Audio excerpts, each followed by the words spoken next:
I command. All right. Well, good morning, everybody. Thank you for Zooming in to the last ACTviaZoom meeting of this series. I'm Wendy Pierce from the Democracy team, and we hope you've been enjoying these info sessions as much as we've enjoyed hosting them. We hope to be able to start up again during the next legislative session. Our topic for today is election security, and our guest speaker is Garth Fell, Snohomish County Auditor. Garth will be taking us behind the scenes as we follow the protocols involved in keeping our ballots safe and secure. And when you see the web of procedures surrounding the entire election process, you'll be able to challenge any election fraud news that may come your way later this year. So Garth, welcome, and thank you for making the time today to help us be prepared to defend the integrity of our Washington State elections. I'm sure there'll be some questions in the chat window. I'll do my best to help you spot those as we go along.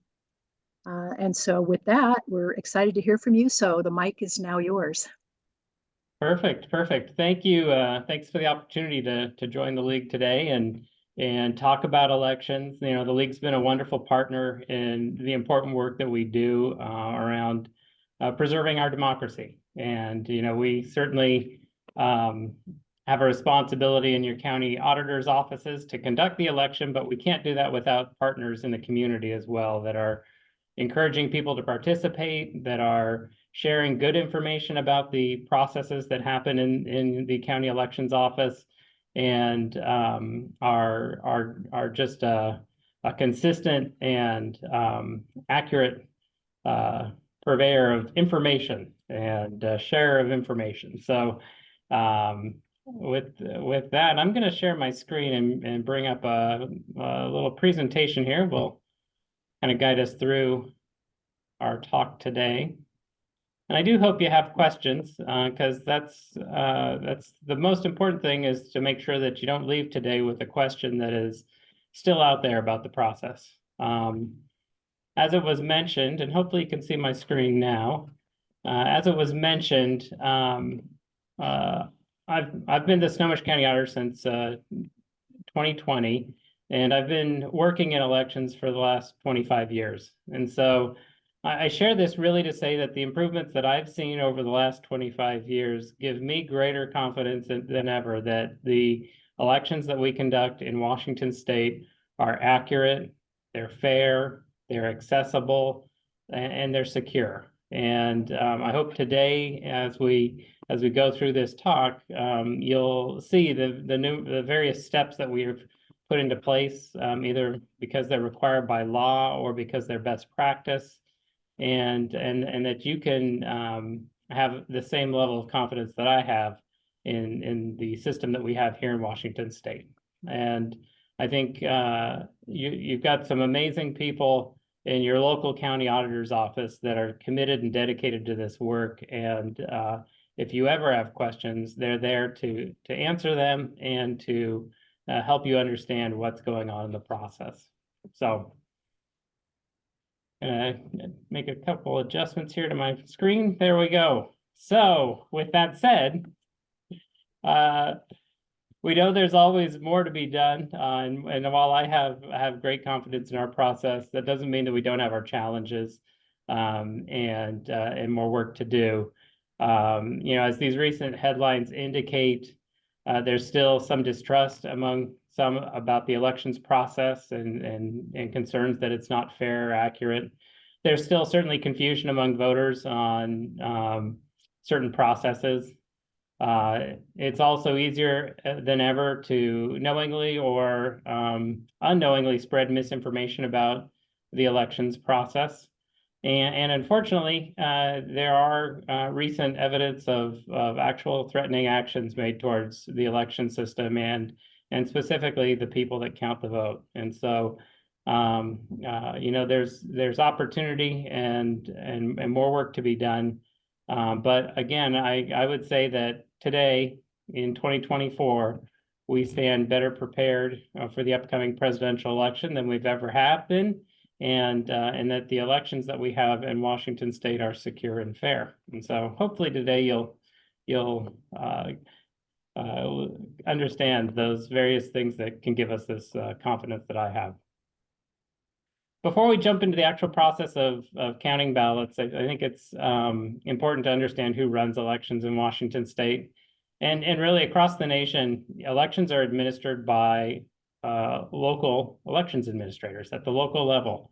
They're not administered at a federal level. They're not even administered really at a state level when it comes to the actual distribution of ballots, the citing of polling places in other states. In Washington State, the mailing of vote-by-mail ballots out.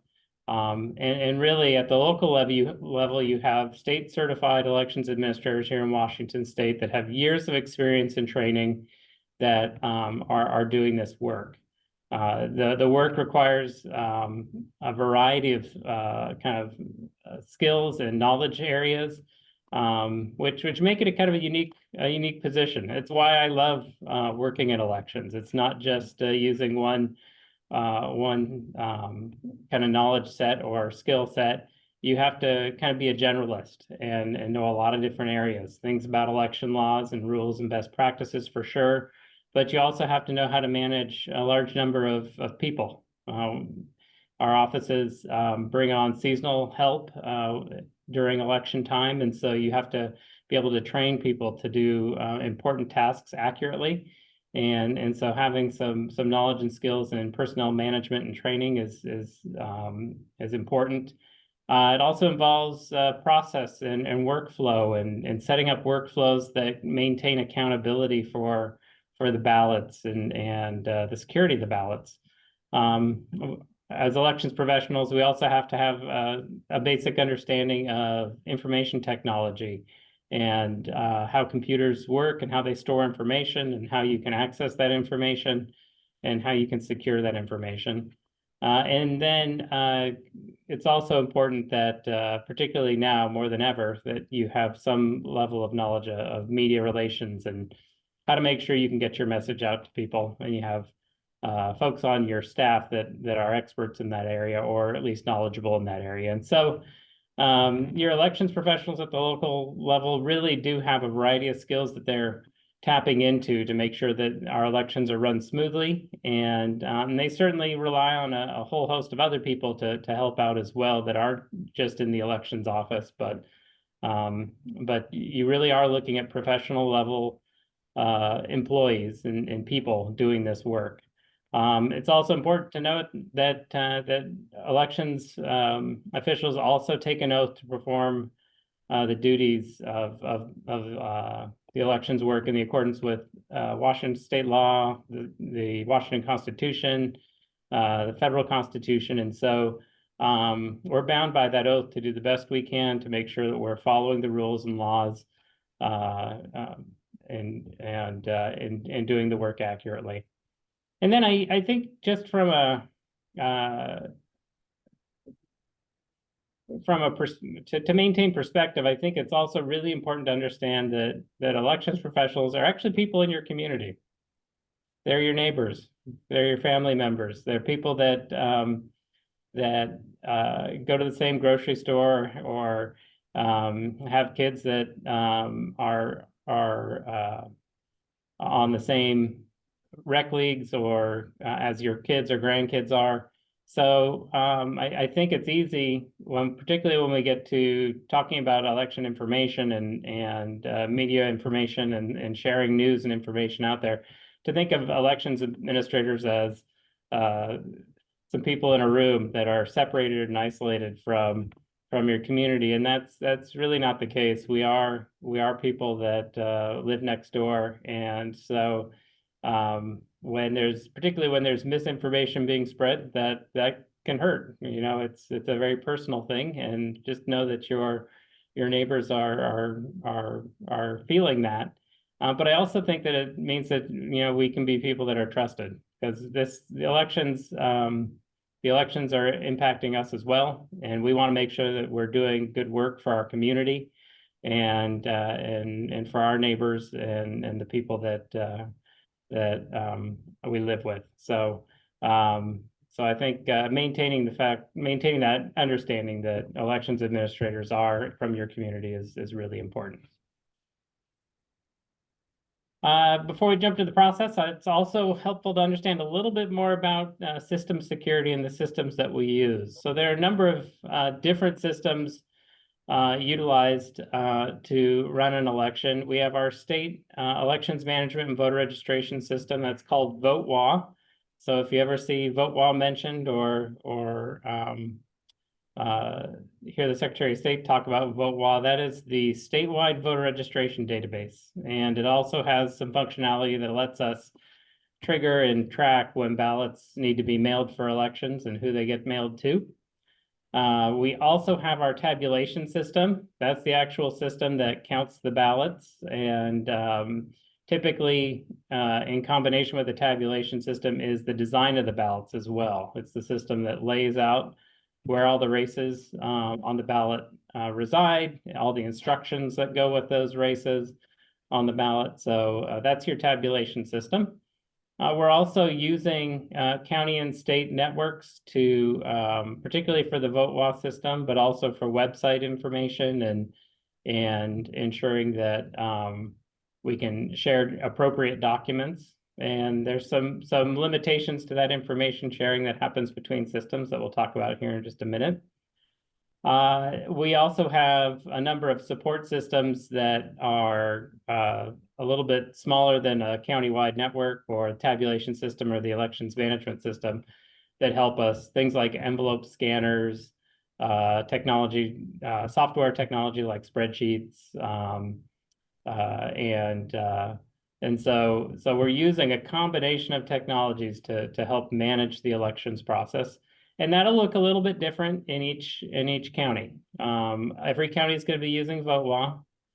Every county will have a tabulation system, and then those support systems like envelope scanning systems, databases to track ballot issuance and where ballots are in the process. Those may look slightly different county to county. All these systems are being supported by state and local IT departments. There's hardware protections involved with the networks, things like firewalls, as well as more passive network monitoring devices. You may be familiar with Albert sensors. Those have been talked about pretty extensively over the last couple of years. But at this point, every county in the state of Washington is required to have an Albert sensor or something like an Albert sensor on their network. And so that's a hardware protection device that monitors network traffic and can alert people, our IT professionals, when somebody's trying to get in or potentially access the network. There's also additional software protection that's being run on a number of these systems, and that includes antivirus software. There's regular patching of our IT systems and our other technology systems. There's also good information sharing happening among elections professionals through networks like the elections information ISAC, which is run by the Department of Homeland Security. It's an information sharing group that shares information about any potential threats that are there from a cyber perspective. And then it's important to note that our line staff are going through vigorous and regular testing for their response to things like phishing emails and making sure that we're accurately identifying those and not clicking on unknown links. So our maintaining security of our election systems is extremely important, and it's something that we dedicate a lot of time and energy to in all of the county offices that are running elections, from the looking at from both the technology side and what sort of systems we can put in place to help maintain a secure environment, but also from the people side and making sure that our people are trained and ready to respond. A little bit more specifically about the tabulation systems. It's really important to note that any tabulation system that is used in Washington State must be federally tested. It's a requirement under state law that those devices are tested by a federally accredited lab, and the accreditation process is run by the United States Elections Assistance Commission. And then the tabulation systems must also go through a state certification process. The vendors work with the Secretary of State's office to demonstrate that their systems accurately count ballots and do that work kind of in a very transparent way, that they can perform certain tasks. And so once they're federally tested and state certified, then a county can enter into a contract with a tabulation vendor to purchase that equipment. And so they're currently, I understand, if my memory serves me well, there are currently 4 certified systems in use in Washington State. But it is at the local level that the county auditor and their election staff get to decide which of those systems they want to use. The tabulation system in any county is going to be maintained in a secure environment. Here's an example from our county of how we secure that equipment. It's behind a chain link fence. There's in our county to get into that door there, it requires 2 separate people with unique key cards to open the door.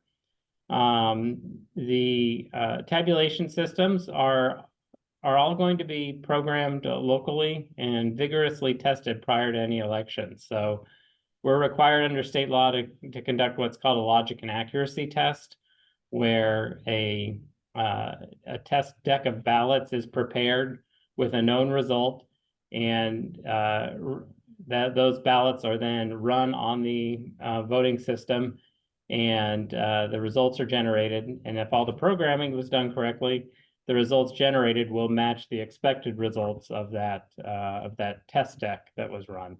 And so that is that there's testing that's involved prior to an official test that is done internally by election staff, and then there's a public test, public logic and accuracy test that's conducted where people can observe and see this process done. In any election where there's the statewide office or federal office on the ballot, the Secretary of State comes and observes the logic and accuracy process as well.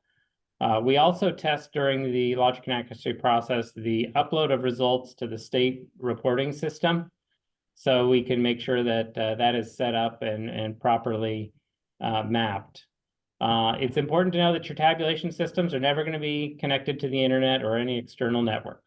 So if you hear somebody say, well, they can hack into the tabulation system and change the results, there is no connection to an external network on your tabulation system. So it's impossible to kind of hack into the system through the network. The only way to get information onto the network is to bring a hard drive or a thumb drive or some other USB device and connect it to the system and upload that information. And there are some times when we do that in our processes. When we're first setting up the election, we need to bring over information from the voter registration system on the number of precincts that are involved, the number of voters in those precincts. And so there are some appropriate times when elections officials will load information onto the tabulation system, but it's always a manual process. When we do that, those devices that are connected to the network are first swept clean of any other programming, and then once we've verified that they are safe media, we load what we know we need onto that device and bring it into the system. We can also run some checking on the tabulation system to confirm that it's a safe program to load or safe information to load into the system before doing that. The other thing that's important to remember about your tabulation system is that in Washington State, there's always a paper ballot. So we maintain a paper ballot for each voter. And while we scan those ballots on the tabulation system, we can always go back to the original paper ballot for auditing or recount purposes. So if there's something that looks like there's an anomaly, that can be investigated, and we can use the paper ballots to confirm counts. And we'll talk about some auditing processes that we do here in a little bit, just as part of routine. But even outside of those routine audits, if there's something and some reason to have concern about the system, we always have the paper ballot to go back to. So getting into the process. So this is where the kind of rubber meets the road. If people have concerns or express concerns about the elections process, this is what the information that you can share with them to help them understand the care that's being done to ensure we have an accurate and fair and accountable count. So the voter here goes and votes their ballot, and they drop it off in one of our drop boxes. Voters can also certainly use the mail system. No postage is required, regardless of what system you use. And so once that ballot gets in the postal system or into the drop box here, there is secure processes in place to ensure that that ballot gets returned to our office and counted accurately. And so really the first step at our drop boxes is to make sure that when we have people going out to empty those, they're going out in teams of 2. And so this is a requirement under state law that there always have to be 2 people that are present when there are ballots that are open and available for handling. If a group of ballots are under a seal and locked in a box, there can be 1 person there, but whenever they're not sealed, not secured, there should be 2 people present. So we've got a team here that goes out and opens the box, checks to see if there's ballots in there. We use some devices internally in the box to make sure that nobody has entered that box since the last time we've been in it. This is pretty common practice in counties around the state. There will be seals that you may or may not be able to see on the box. Some of them are internal, some of them are external. But this is how we check to make sure nobody's been at that box since the last time we've been there, and nobody's kind of tampered with the contents of the box. Whenever we transport ballots, we maintain some paperwork, that a transport log, where we're documenting seal information and time and location of pickup and who's doing that work. This is really the start of our accountability process to make sure that we can have a good chain of custody from the time the ballot has been received to the time that the ballot is counted and stored for long-term retention. Those ballots are then brought back to the county elections office, and the first step of that process, once they come back, is to check the seal on the box and make sure that it hasn't changed in transit. And then they're going to go ahead and at your county office, they're going to face all of those mail pieces in the same direction, really just for ease of handling moving forward, just to make sure that you have all the signatures facing the same way, and can do the first technical step of receiving those ballots in the voter registration system. And that process will look slightly different depending on what county you're in. In some counties, this is a manual process where they will take the envelope and they will look up the voter in the statewide voter registration and election management system, in that VoteWA system, and flag the voter as having a ballot that has been returned and received by the auditor's office. They'll include a date in that process so that we always know when that first ballot came back, and can communicate that out to the voter. Other counties rather than doing a manual process, we'll have equipment where they can run the ballots down that equipment, and it'll scan a barcode on the outside of the ballot where the voter's name is. And that barcode can then be uploaded into the VoteWall system with the the date of return, and we can capture when those ballots came back. Certainly, when you're dealing with hundreds or thousands of ballots coming back, scanning them on a big piece of equipment is much more efficient for many counties.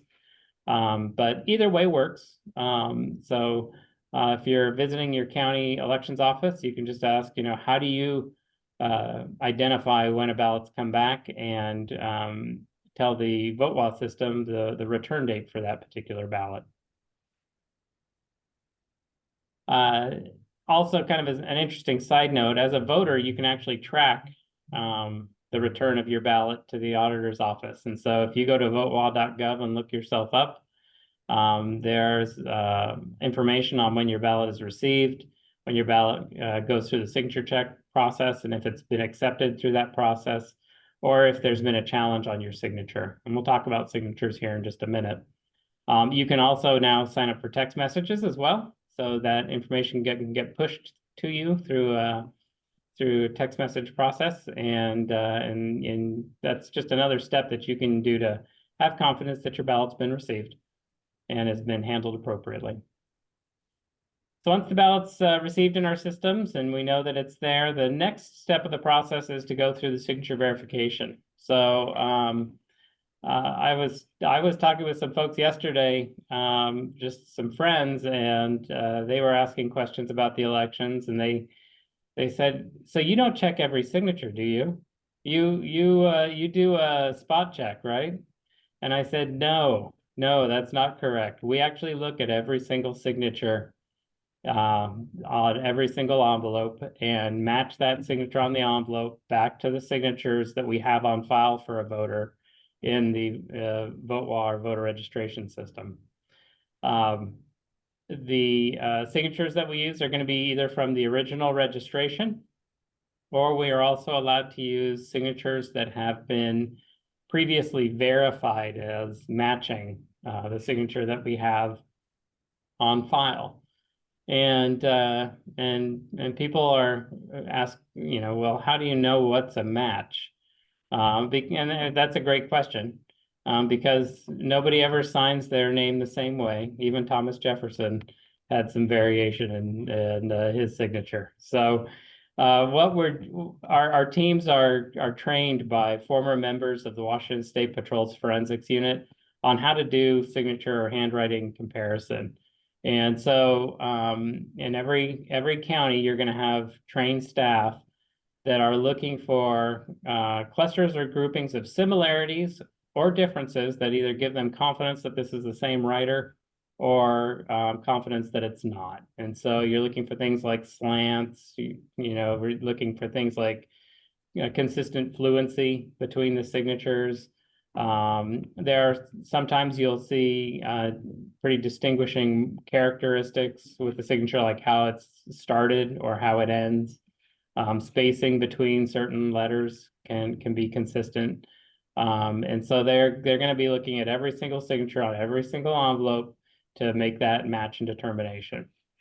If for some reason we can't match up a signature, then the voter will be notified, and they will be given an opportunity to resolve or cure that signature issue. And that is done through a couple of different methods. We notify them by mail so that they have a form that they can complete to get us either a new signature or to sign to give us an original to compare. We also, at this point, are calling voters as well. If there's a signature that or a phone number that they have on file with our office. And then counties are also using email. So if you've provided an email address, we'll reach out via email to make sure that we're utilizing all those methods to reach voters. And the frequency in which we do that can vary a little bit county by county. There has been a recent bill that's going to make that a more frequent touch point. We've found here in Snohomish County that on average, it takes about 5 or 6 communications with a voter before they end up responding to a signature issue. And so, it's important that we're reaching out more than once. And our typical practice is to send that letter within 24 hours, and then each week give them a call or give them an email send them an email if they haven't responded. And then we've got a wonderful partnership with the league as well here in Snohomish County, where they help us send some postcards, some handwritten postcards to prompt response. And we think that that personal touch goes a long ways to helping people realize that somebody cares that they voted and wants to make sure that their vote will be counted. So I thank our local league for partnering with us on that. After we've checked signatures, the next step in the process is that it moves through an opening and ballot extraction process. So you'll see this in every county. Those signatures that have been accepted and verified as true will be batched in some sort of grouping, whether that's a batch of 200 or 300 or 100. That may vary county to county, but they're going to group them in some sort of way so that they can handle them as batches of ballots now through the process. It's important that they do that because we want to maintain the secrecy of the individual vote. And so to do that, the first step in the process is that the ballots are going to be removed in their secrecy sleeves, if the voter has used one, from all those outside signature envelopes. And they're going to try to do that all as a batch before they then go into the individual secrecy sleeves and pull the ballots out. That way we can separate out those signature envelopes, and you don't have somebody opening one signature envelope, pulling out the ballot, looking at the ballot, and making that association with the signature envelope. We want to kind of separate the process so that the first thing we do is pull all the contents out before we start looking at and examining the ballots themselves. In every county, they'll be opening up the ballots as that kind of second step after all the signature envelopes are removed, and doing some sort of visual inspection and flattening out the ballots for preparation for scanning into the tabulation system. In that visual inspection, what they're looking for are things like voter corrections that they may want to handle before it gets to the tabulation system, or they may be looking for damage on the ballot that will prevent the tabulation system from accurately reading the ballot. So this visual inspection part is important. And so they're kind of doing the inspection, and then they will have some sort of count that they will get at the end of this process so that they know how many ballots are moving forward to the scanning step. In your counties, there'll be the tabulation equipment that they'll use. Our equipment looks like an off-the-shelf scanner, and it is. It's specially programmed and tested and verified for accuracy, and again goes through that federal test and that state certification process. But it is very similar to what you'd see used in a busy office. The tabulation systems are going to scan the ballots. Most of them at this point are capturing an image of the ballot so that you can see the image on the screen. It's important to note at this scanning step that while we're scanning the ballots, we're actually not tabulating. There's no tabulation of results.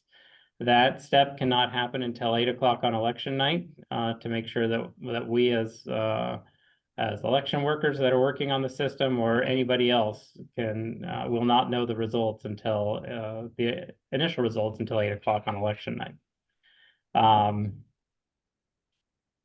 What will then happen after the ballots are scanned is that they will get sealed into a box for retention purposes. And this is important. This is, again, another step in the custody process that we're going to maintain the original ballot so that we can always have that to go back to.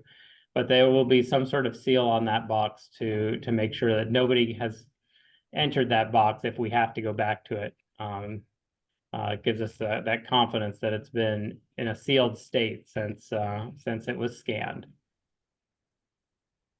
In most counties now, you have a process that happens after scanning, which is called adjudication. And that's where we review the images of the ballots individually to see if voter corrections have been made or if voters have voted in a particular pattern that that we can discern and count as their voting method. It's a good reminder that we are a voter intent state here in Washington State, which means that while we hope voters follow the instructions, and 99.9% of voters do, if you do, if you forget to follow the instructions or vote in some sort of other pattern, we can use the intent of the voter to count the ballot. So here's an example where somebody used check marks next to names rather than filled in the circles. Because they've done that consistently, our voter intent laws here in the state say that we can count those as votes. In this case for Teddy Roosevelt, Wing Luke, Dwight Eisenhower, and Alicia Ferry. I'll point out that voter intent is a requirement that is a state. Every state is required to have voter intent rules and put in place. This came after the 2000 election and legislation at a federal level that required rules to ensure that there's consistency county by county on what is considered a vote. So after again looking for things for voter intent issues and resolving those in our tabulation system, we really are just hanging out until 8 o'clock on election night. I say hanging out, I should say we really continued to do all this work up until 8 o'clock on election night. And that's where we release our initial set of results.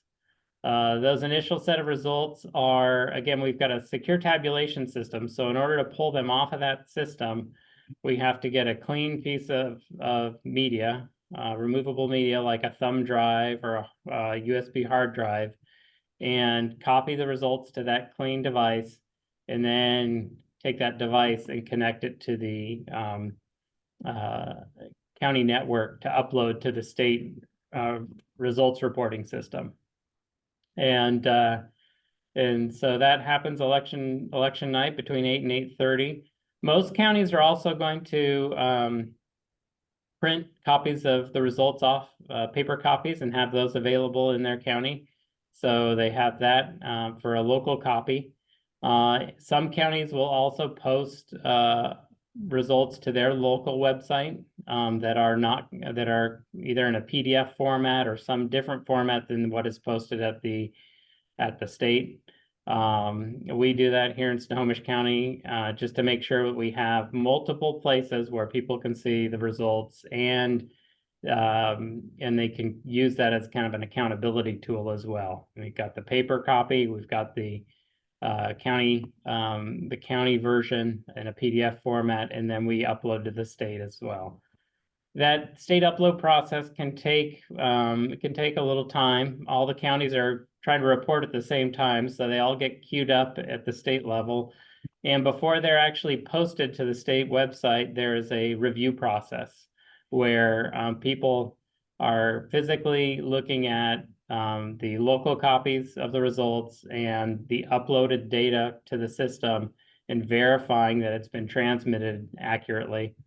And then once they've done that verification, they will accept that upload and it gets posted to the state site. So if you're looking on election night and you're wondering, well, my county hasn't reported yet, it could be that they're just in the queue waiting to be verified. And we have to do that verification step to make sure that the results are accurately being reported.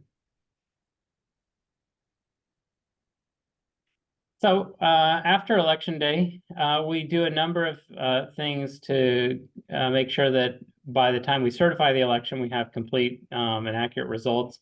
We'll continue to get signature challenges in. We'll actually continue to get even on-time ballots in for several days after Election Day itself. Those ballots, if it's a ballot, we're looking for the postmark to make sure that it was postmarked by 8 o'clock on election night. If it's a military and overseas voter, they actually have the ability to, because we don't have control over foreign mail systems, we're actually going to use the signature date for the voter rather than the postmark date. And then, so those ballots will get processed. We'll continue processing those. We'll get cure letters in from voters where the signatures, we were unable to make a match, or perhaps the voter forgot to sign. So that'll happen. We will also be doing some auditing processes. So the day after the election, here in Snohomish County, we do what's called a batch audit, where the political parties come in and they choose 6 batches and agree upon one race within those 6 batches to for us to do a hand count and compare that hand count of those 6 batches back to the results in the tabulation system. Most counties are doing a batch audit at this point. The day they do that will depend a little bit on their county processes. We do it the day after. Some do it on Thursday. There's an additional audit that many counties are also doing at this point, and that's called a risk limiting audit. And that one in Snohomish County is done the week following the election. And in a risk limiting audit, the tabulation system information helps us identify a number of random ballots that are selected, in which we then compare back to the results of the tabulation system for that actual ballot. And that risk limiting audit process is coordinated with Secretary of State's office to help us identify the number of ballots that we need to pull and the statistical evidence that will prove that we should have confidence in the results. So I think you'll find more and more counties using risk limiting audits as we move forward. I believe the state is hoping to do a risk limiting audit statewide this fall. And so if you hear about a risk limiting audit, that is an additional way that we're checking the results to verify that they are accurate and they reflect the actual ballots that were run. And so we've got those auditing processes. We also have, we do complete review of anything that's been adjudicated. So any of the ballots where there have been voter corrections or the voter has marked in a pattern other than filling in the bubbles or filling in the box, depending on your county. There's a requirement that we look at 100% of those ballots to make sure that they were properly adjudicated and handled.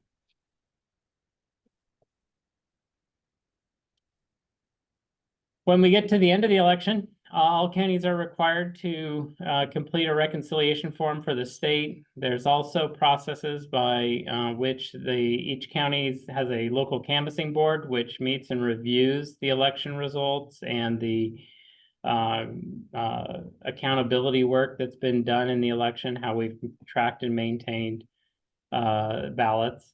And the information that's going to be shared with the canvassing board, with the public, and with Secretary of State is the number of ballots that were issued, the number of ballots that were counted, the number of ballots that were challenged. And those numbers should all, in most cases, add up. We do have some situations where they may be 1 or 2 off, and that's because we have voters that may return an empty envelope or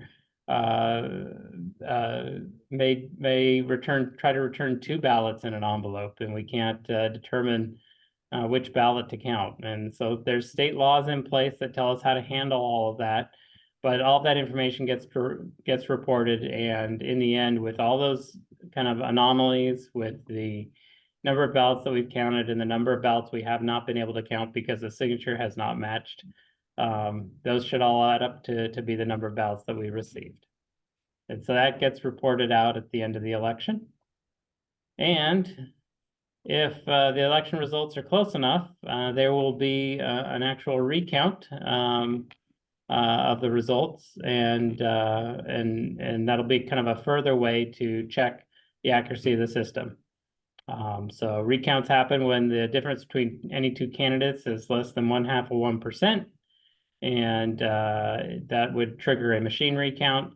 And a hand recount is triggered if it's the difference between any two candidates. The winning candidate and the second place candidate is less than 1/4 of 1%. So a quick recap of the process.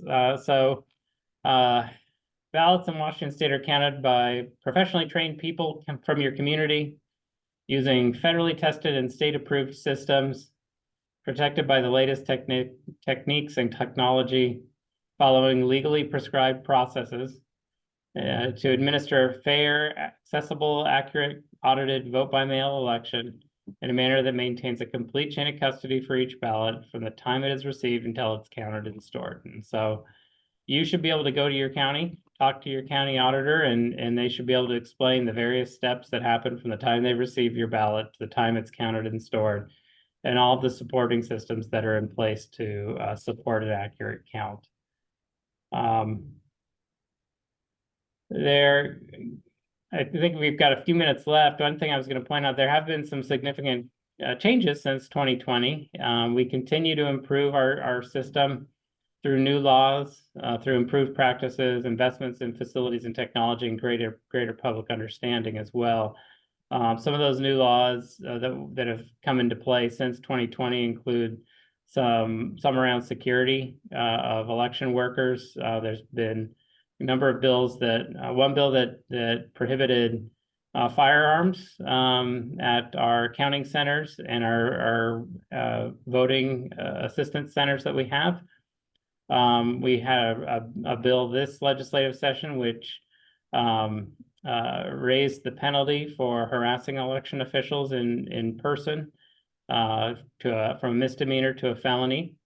We also had a bill that was passed this session that ensures that elections administrators are behaving appropriately as well, and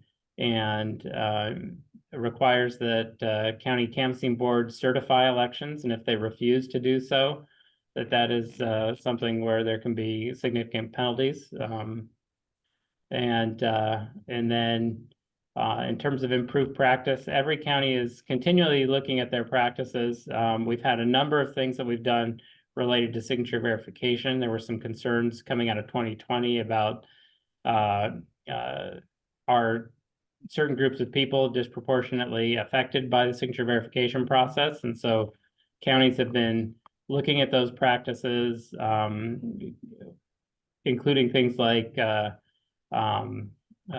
bias training, implicit bias training in their trainings for their signature verification workers, to make sure that the signature verification process is being done in a fair and as unbiased a process as possible. A number of counties have done some facilities improvements. We are currently undergoing a remodel here at Snohomish County, and hope to have our facility up and running here in May, well in advance of the August primary. And then counties are putting significant efforts into information sharing and making sure that the public is aware of what's going on. I know a number of counties that have brought on additional staff for engaging with social media and making sure that they're getting good information out about the process to combat some of the dis and misinformation that we know gets spread as we get close to elections. So with that, just a reminder that all elections are observable. The elections activities that are open to the public include the signature verification process, any of our ballot opening and scanning processes. You can also go out to an accessible voting site and see what's going on there. And you can watch the activity in any of our ballot drop boxes as well. There may be some rules that we ask that you follow, but that's really just to maintain order and ensure that we can maintain an accurate security over the ballots that we have in our possession, and maintain that chain of custody. But it should not impact your ability to observe what's going on if you come and visit an auditor's office. And with that, I will open it up to questions. And Carol, or Wendy, am I gonna let you kind of moderate that? Thank you.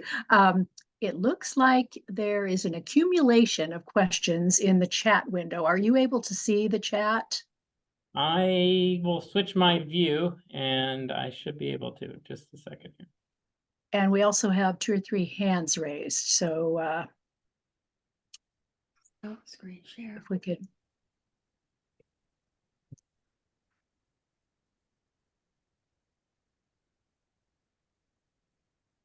Perhaps for questions, you could stop screen share, Garth. Yep. Let me see if I can do that here. I bet someone can do it for you. There we go. There you go. Okay. And some of them may have been answered already as you went along, because some of them kind of started out early. So shall we look through the chat first and then go to the hands raised? Yeah. So it looks like, Carol, you asked some questions about phishing emails at work and at home. Just forget that one. That was, I'd really rather have you answer the question I wrote later about why are mail-in ballots a good way to go? Because people have been questioning that. They don't like the idea, and they didn't like the idea of having to check Republican or Democrat on the envelope because somebody else might see that. If you could explain any part of that. Yeah.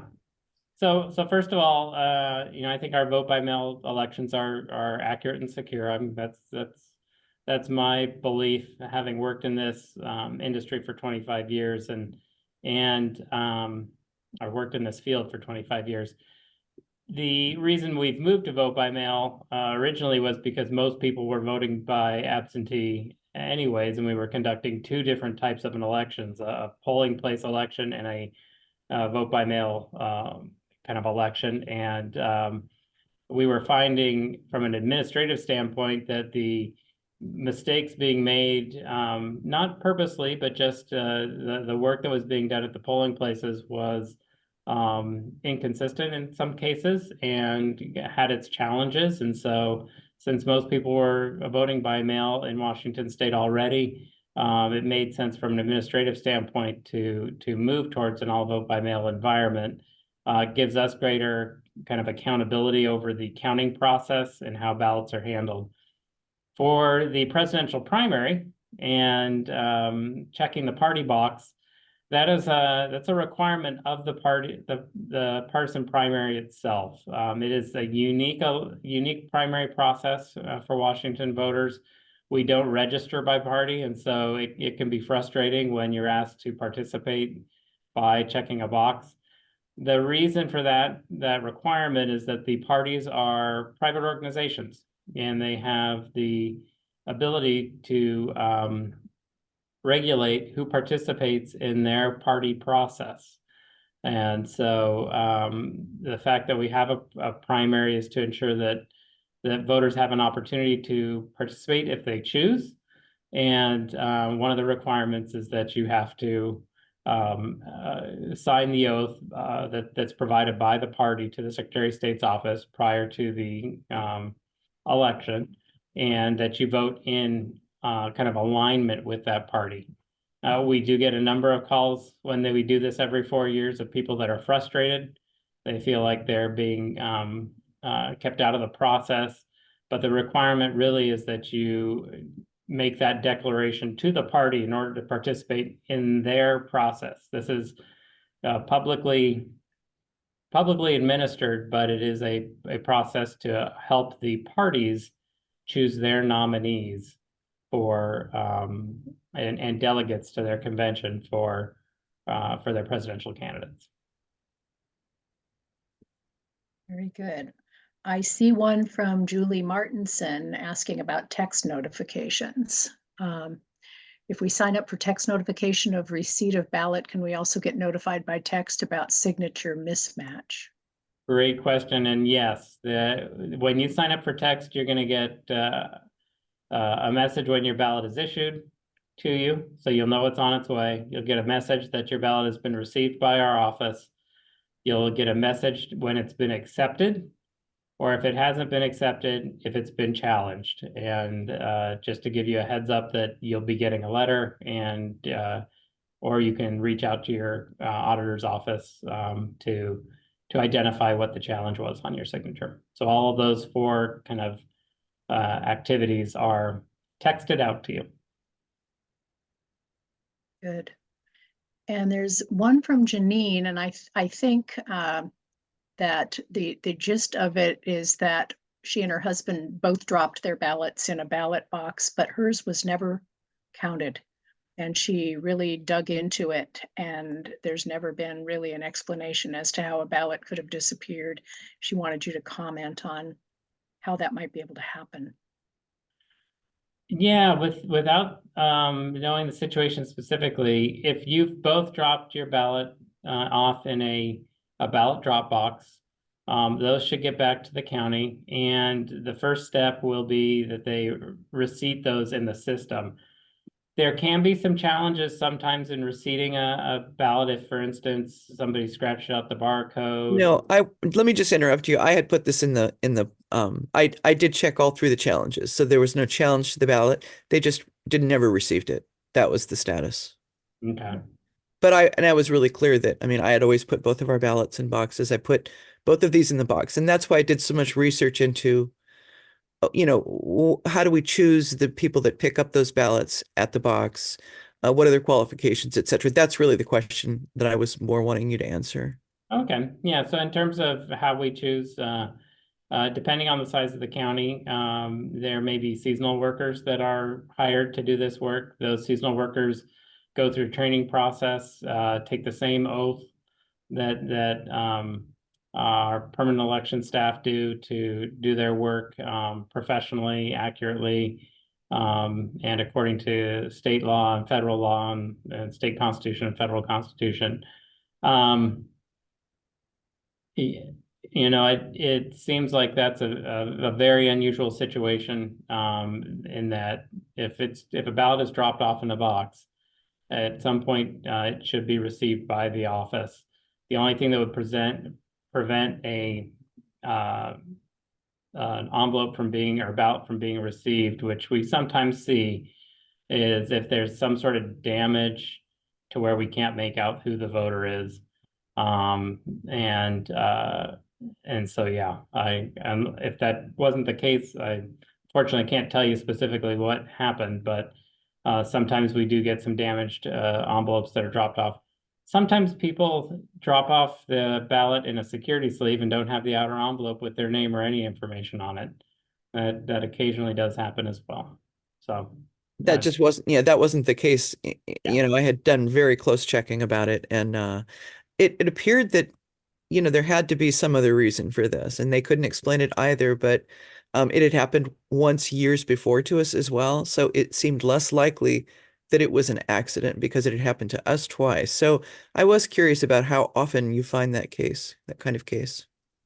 Yeah, not very often. So that is unusual, and it's a good reminder that if you use the text message notification process or go to votewall.gov and look yourself up, you can see if your ballot's been received. If it's prior to election day and you know you've dropped your ballot off and it hasn't been received, you can reach out to your elections office, and they can typically reissue you a ballot and kind of stop that ballot that's on its way or someplace in transit from being accepted. So it's a good it's a good reminder that the earlier you act, the more opportunity you have to kind of resolve issues. And in our remaining time, we've got 3 hands up. Marcia, then Marilyn, then Alpana. Go, Marcia. Yeah, I have a couple of short questions. Is this video available to the public? That's a lead question, and I'm seeing heads nod. Yes, it is. And thanks to Carol Sullivan, Carol typically mails out a link to this presentation within a day, I think is safe to say, of the presentation. So you'll all get that. Okay, and the PowerPoint that you presented, is that available to the public? It's available through this, and if you want a copy of it, just reach out to me. And actually, I'll send it to Carol as well so that she has it available. Okay, and then you store the ballots. Do you store the envelopes? We store the ballots for 60 days after a state election, or if it has a federal office, for 22 months. The envelopes also get stored, the outside signature envelope gets stored for that same period of time, 60 days for after we certify in a state election or a local election, and 22 months for federal elections. The secrecy sleeves are kept for 10 days after the certification of the election. Okay, so if for some reason somebody raised a fuss and said, you know, I don't think you had my ballot, could you actually get that envelope that would show their signature? We can pull individual envelopes, yes, and the signature envelopes are available for in-person inspection, but we do not copy those or provide digital images of any of those envelopes, and that's Okay. under state law. And then just one more short one. You said they have to be at least 2 people collecting the ballots. Could there be more than 2 people? You can have more than 2 people, and I'll be clear, it's when you're opening that box to pull those ballots out and put them into some sort of transport carrier. In Snohomish County, we at 8 o'clock on election night, we have 2 people at each box to close the box snorkels, collect all the ballots back, and put them in transport carriers. Once those transport carriers are sealed under numbered seals, single people bring those back, but the numbered seal is confirmed by the teams that are waiting for them at the county to make sure nobody got into that box in transit.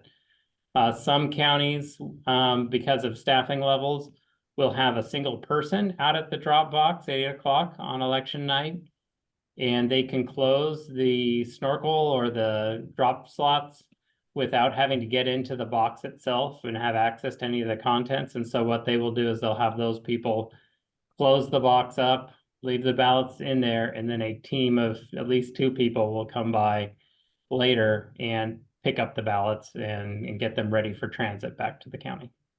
Okay, thank you. Thank you. Go, Marilyn. Okay, thank you for being here, Garth. I had a question. I was one of those people that neglected to check the box as far as party. And I happened to be in Everett, so I went in and talked to the lady at the desk who was very helpful.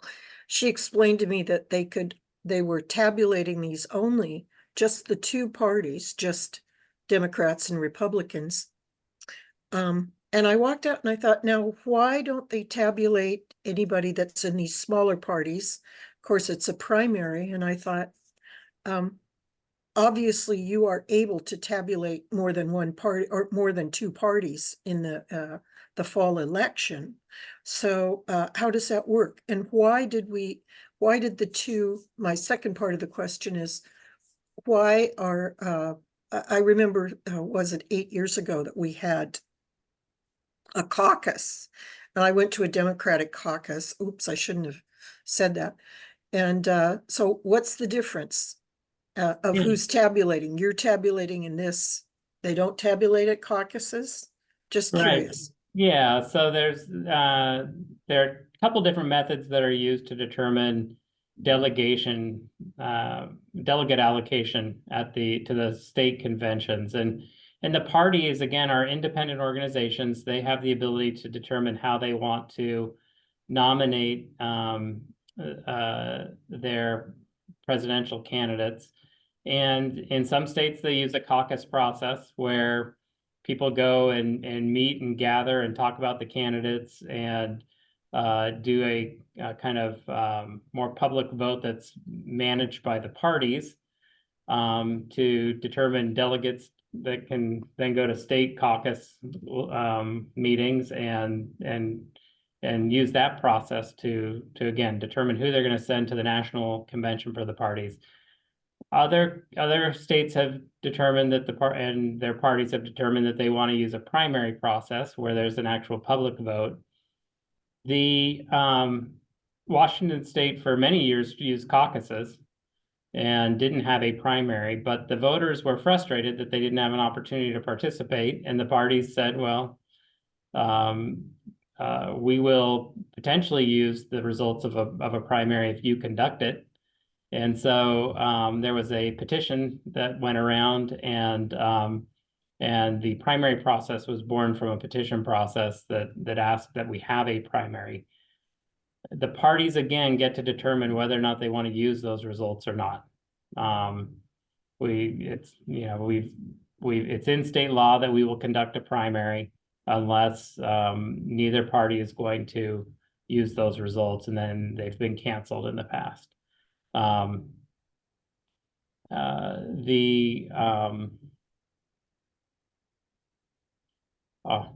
Slipped. What was the other? There was the other part of your question.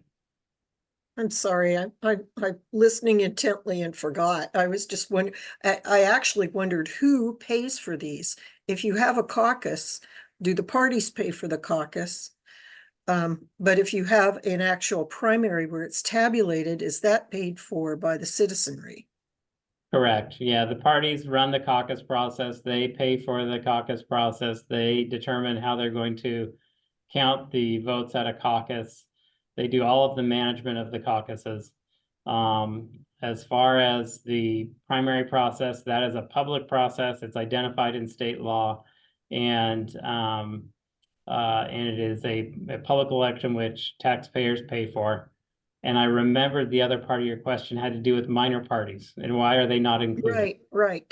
Obviously, it's not needed because there's usually only one person that's running and not two or three. Yeah, there's a different process outlined in state law for minor party candidates and how they get onto the ballot, and that's they have to have a convention and collect a certain number of signatures in support of the candidate in order to get a spot on the presidential election ballot. Was the one last question though, was indicating which party, was that mostly to make it easier for the election staff? So you pull out the one that says Democrat and the one that says Republican, and they're in two different piles?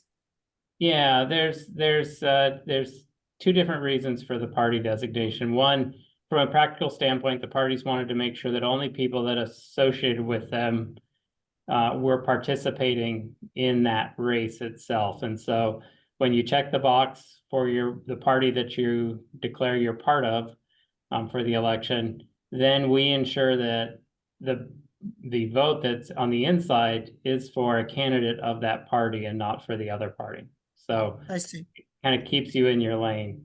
The parties also like the party box because it provides them some information of people that feel they affiliate or associate with their party as well. Okay, great. Thank you so much. Great. And we've obviously gone a little bit over time, so maybe we could just take Alpana's question and then end with Vanita's question, which is in the chat.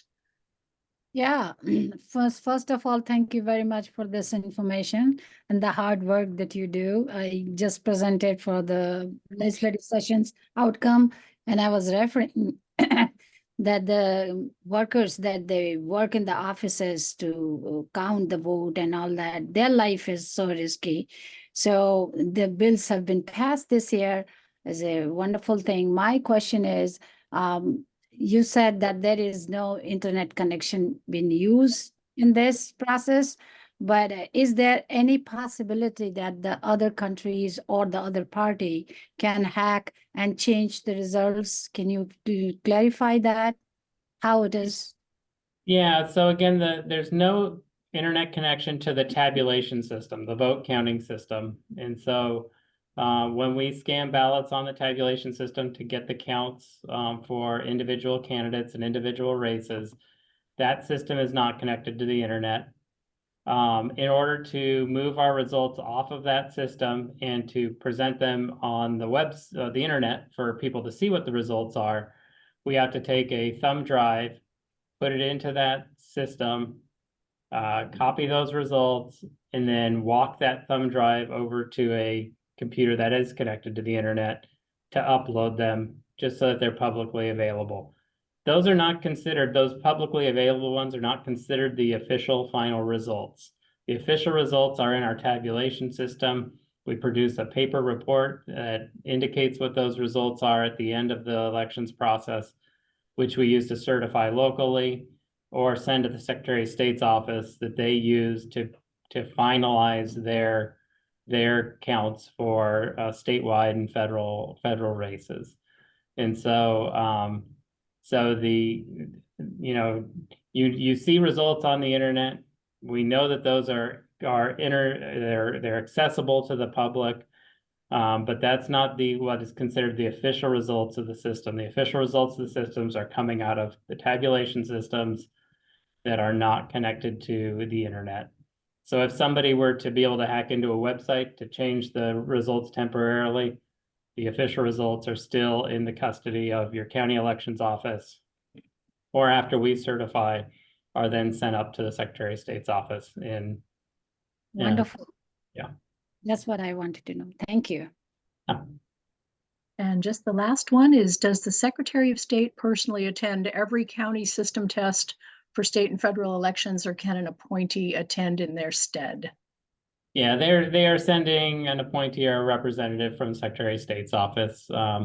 There's 39 counties, and the Secretary of State is certainly busy and can't attend all of those himself at this point. And so we're seeing people typically from their certification and training office that are coming to attend those logic and accuracy tests.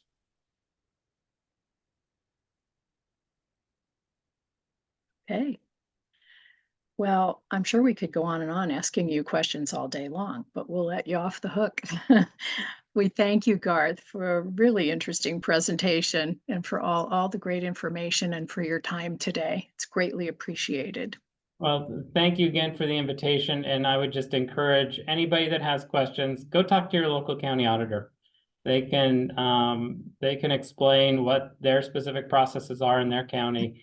What things you should be looking for are that chain of custody process and the security of the systems.